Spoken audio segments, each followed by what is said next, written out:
तो फ्रेंड्स, आज हम करंट अफेयर्स की बात करेंगे। आज हमारी फर्स्ट क्लास है। आप अच्छे से एक बार देख लो, समझ लो। अगर आपको समझ में आता है देन हम इसको कंटिन्यू करेंगे। ओके, हम 18 मंथ की करंट अफेयर कवर करेंगे क्योंकि एग्ज़ाम्स में 18th मंथ तक, लास्ट 18th मंथ तक की करंट अफेयर्स पूछी जाती है, राइट। सो हम स्टार्ट करते हैं। First is the grand order of the chain of the yellow star is the highest civilian honor of which among the following countries? इनमें से जो येलो स्टार है उसका हाईएस्ट सिविलियन ऑनर कौन सी कंट्रीज़ को मिला है? ए है फिजी, बी है पापुआ न्यू गिनिया, सी है इजिप्ट, डी है Suriname. Answer is Suriname. Suriname के बारे में हम थोड़ी और जानकारी लेंगे। सूरीनेम जो है साउथ अमेरिका में है। सिविलियन ऑनर होता है इनका, उसको बोलते हैं द येलो स्टार। 2023 में द्रौपदी मुर्मू जी को दिया गया था। सूरीनेम की जो राजधानी है, जो कैपिटल है, वो है पैरामारिबो और इसकी जो करेंसी है, मुद्रा है, वो है डॉलर। ठीक, आपको सिर्फ एक क्वेश्चन नहीं करवाया जाएगा, आपको उससे रिलेटेड पूरी इन्फॉर्मेशन दी जाएगी। होप आपको अच्छा लगा होगा। नेक्स्ट करते हैं।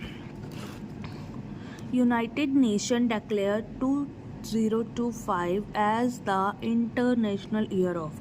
यूनाइटेड नेशन ने 2025 यानी कि 2025 को इंटरनेशनल ईयर कौन सा बताया है?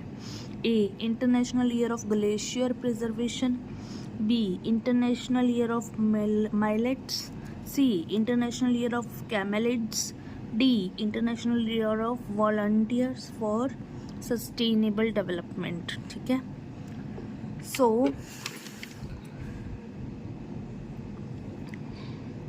इसका आंसर है international year of glacier preservation, क्योंकि जो माइलेट्स है वो 2023 यानी 2023 का है, जो कैमेलिड्स है वो 2024 का है, और जो ये सस्टेनेबल डेवलपमेंट है ये 2026 के लिए है। तो answer is international year of glacier preservation. अब इसके बारे में थोड़ा सा जानते हैं। यूनाइटेड नेशन द्वारा 6 जो इनके ग्रुप्स हैं उनके बारे में जानते हैं। यूएन जनरल असेंबली, ठीक है। नेक्स्ट है यूएन सिक्योरिटी काउंसिल्स, थर्ड है UN economic and social council, fourth है यूएन सेक्रेटेरिएट्स, फिफ्थ है यूएन ट्रस्टीशिप काउंसिल, सिक्स्थ है UN international court of justice. इनमें से ट्रस्टीशिप काउंसिल अब ऑपरेट नहीं कर रहा, और जो हमारा जो क्वेश्चन है वो यूएन जनरल असेंबली के अंदर आता है, राइट। और इसके आगे third question is consider the following statements about Khelo India university game. Khelo India university games हैं जो खिलाई जाती हैं इंडिया की तरफ से, जो प्रॉपर पूरे इंडिया में गेम्स होती हैं। इस तरह की और भी काफ़ी सारी गेम्स करवाई जाती हैं ताकि बच्चे अच्छे से मोटिवेट हों। फर्स्ट है the first edition of KIUG was organised in Odisha. The mascot of the third edition of KIUG was named Jitu. The first edition of KIUG was postponed due to COVID. Which of the above statement is are correct? 1, 2, 3, 1 and 2 only 2 and 3, only 3। इसके बारे में हम पहले अच्छे से जान लेते हैं, देन हम इसका आंसर करेंगे। ठीक है, KIUG 2020 में उड़ीसा में इसका फर्स्ट एडिशन हुआ था और पंजाब यूनिवर्सिटी विनर थी। ठीक है, 2022 में बेंगलुरु में हुआ था, जैन यूनिवर्सिटी आई थी फर्स्ट। 2023 में यूपी में हुआ था, जीतू, जिसका नाम दिया गया था। 2024 में नॉर्थ ईस्ट में 7 स्टेट्स ने पार्टिसिपेट किया था एक्सेप्ट मणिपुर। और 2024 को क्या बोलते हैं, अष्टलक्ष्मी तितली, जिसका थीम था। ठीक है, तो इसके अकॉर्डिंग जो हमारा फर्स्ट एडिशन है उड़ीसा में वो करेक्ट है। Mascot of third edition was Jitu, जैसे कि मैंने आपको अभी बताया, जो थर्ड एडिशन यूपी का हुआ था उसका नेम जीतू रखा था। The first edition was postpone due to Covid, first edition postpone नहीं हुआ था, थर्ड एडिशन पोस्टपोन हुआ था, सॉरी सेकेंड एडिशन पोस्टपोन हुआ था, जो 2021 में होना था 2022 में हुआ, राइट। तो इसके दो स्टेटमेंट्स करेक्ट हैं, तो आंसर इज 1 and 2 ओनली। ठीक है, नाउ KIUG के बारे में थोड़ी और इन्फॉर्मेशन ले ली जाए जो कि एग्ज़ाम्स में पूछी जाती है। KIUG was the fourth edition, KIUG is the fourth edition, इसका फोर्थ एडिशन चल रहा है। KIUG was held in 7 north east state of India, 7 north east state में होती है इंडिया के, एक्सेप्ट मणिपुर हुई थी, मेनली असम से शुरू हुई है। ठीक है, 17 Feb to 29 Feb 2024 है तक चली थी ये। फर्स्ट जो इसमें आई थी चंडीगढ़ यूनिवर्सिटी फर्स्ट आई थी, इन्होंने 71 मेडल्स जीते थे, ये विनर यूनिवर्सिटी थी। इन्होंने 3 गोल्ड, 18 सिल्वर, 21 ब्रॉन्ज मेडल जीते थे। सेकंड जो आई थी वो लवली प्रोफेशनल यूनिवर्सिटी थी, इन्होंने 42 मेडल्स जीते थे, LPU पंजाब। इन्होंने 20 गोल्ड, 14 सिल्वर, 8 ब्रॉन्ज जीते थे। थर्ड जो आई थी गुरु नानक देव यूनिवर्सिटी आई थी, इन्होंने 51 मेडल्स जीते थे।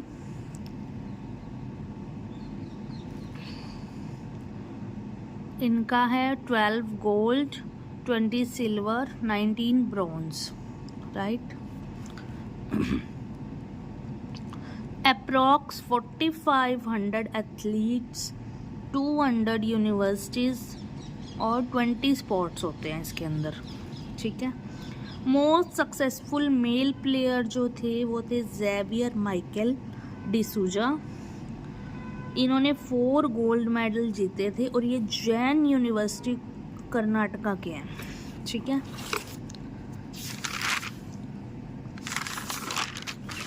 Next most successful female player जो थी वो थी प्रत्याशा रॉय, इन्होंने 4 गोल्ड, 1 सिल्वर, 1 ब्रॉन्ज जीता था, ये उत्कल यूनिवर्सिटी से थी। KIUG 2024 मास्कट इसका था अष्टलक्ष्मी बटरफ्लाई, जो अभी आपको बताया। Under minister of youth affairs and sports age group जो थी 18 to 25 ईयर्स थी। ठीक है, next fourth question is United Nation declare 2024 to 33 was as international decade of 2024 से 33 का जो इंटरनेशनल डिकेड है उसको क्या कहते हैं? International decade of science for sustainable development, United Nation decade of health ageing, international decade of indigenous language, none of these. So इसका answer आएगा international decade of science for sustainable development. अभी sustainable development की ही बात हो रही है, 2024 से 2033 तक जाता है ये जाएगा। और जो ये हेल्थ एजिंग है ये 2021 से 2030 तक का था और ये जो इंडिजिनियस लैंग्वेज है ये 2022 से 2032 तक है। इसके बारे में अच्छे से हम अभी और जानेंगे। Which of the following statement is are correct? इनमें से कौन सी स्टेटमेंट करेक्ट है? FTII appointed R Madhavan as a new chairman in place of Anupam Kher. FTII is located in Mumbai, Maharashtra. C both, D none of this. तो इसके बारे में जान लेते हैं। FTII film and television institute in India, FTII का ये मीनिंग है। FTII जो है वो पुणे महाराष्ट्र में है, तो ये तो पूरी तरह से गलत हो गया कि FTII मुंबई में है, ठीक है, ये स्टेटमेंट गलत हो गई। FTII का जो न्यू चेयरमैन है वो R माधवन है, लेकिन उन्होंने रिप्लेस किया है शेखर कपूर को, ना कि अनुपम खेर को, तो ये भी गलत हो गई स्टेटमेंट। तो इसका आंसर आएगा नन ऑफ दीज। ठीक, next, which of the following statement is are correct? Nigeria has declared to quit the OPEC organization. OPEC is a group of petroleum exporting countries was formed in Vienna. Both और none of these। तो OPEC के बारे में हम थोड़ा सा जान लेते हैं। OPEC एक पेट्रोलियम एक्सपोर्टिंग है, वो करेक्ट है, बट 1960 में OPEC बगदाद इराक से इसका इनॉग्रेशन हुआ। हेडक्वार्टर इनका वीना ऑस्ट्रिया में है। एंगोला ने ओपेक की सदस्यता रद्द कर दी है। ओपेक के सदस्य देश इस टाइम पे 12 हैं। और इन्होंने क्या क्वेश्चन किया? नाइजीरिया ने डिक्लेयर किया है, नाइजीरिया ने नहीं डिक्लेयर किया, एंगोला ने डिक्लेयर किया है। ओपेक का ग्रुप है जो फॉर्म्ड वीना में हुआ था, वीना में फॉर्म नहीं हुआ था, ये बगदाद में फॉर्म्ड हुआ था 1960 में। होप आपको ये सारे अच्छे से क्लियर हो गए होंगे। Thank you so much for watching.